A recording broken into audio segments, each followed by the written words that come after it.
not against the United States. Okay, Mr. President, you were talking about a new relationship based on trust.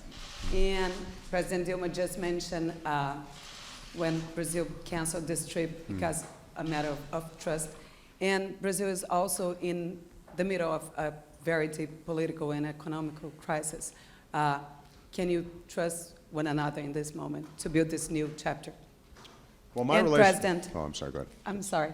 E, Presidente, o Brasil se vê como...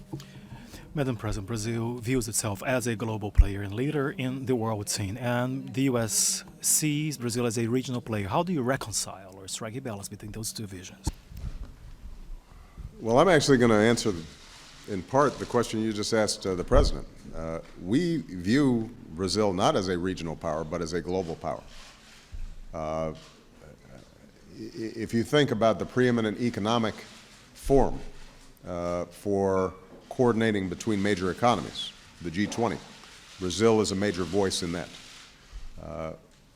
The negotiations that are going to be taking place in Paris around climate change can only succeed with Brazil as a key leader. And the announcements that have been made today about their goals on renewable energy is indicative of Brazil's leadership.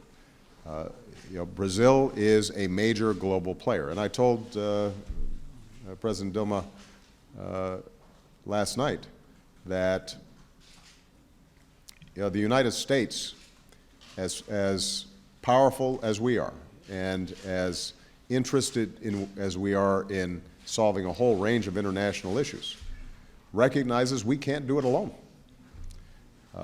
On issues like global health, we're not going to succeed unless we're working with Brazil and other major countries so that we can identify where there might be the outbreak of a disease, how we prevent it from turning into a pandemic.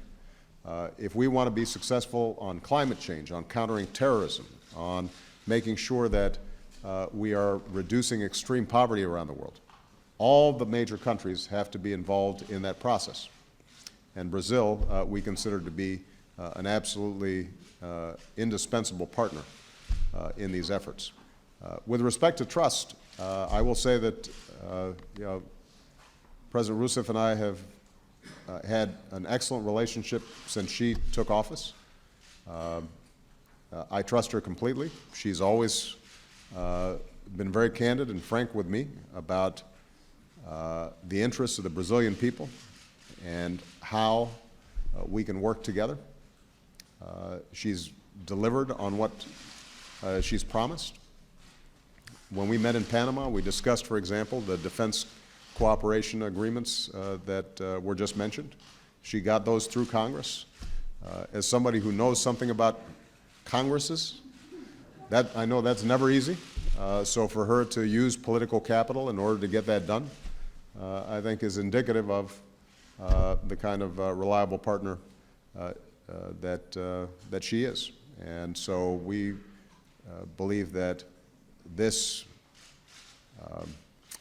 meeting that we've had this week builds on a series of steps that have continued to deepen cooperation between our two countries. There's still going to be differences occasionally, but that's true with every one of our close friends and allies.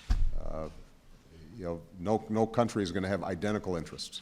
There will always be some frictions, but our common values, the strong people-to-people relations that we have, the fact that we are the largest countries in the hemisphere with similar histories, I think all that means that we should be very strong partners for years to come.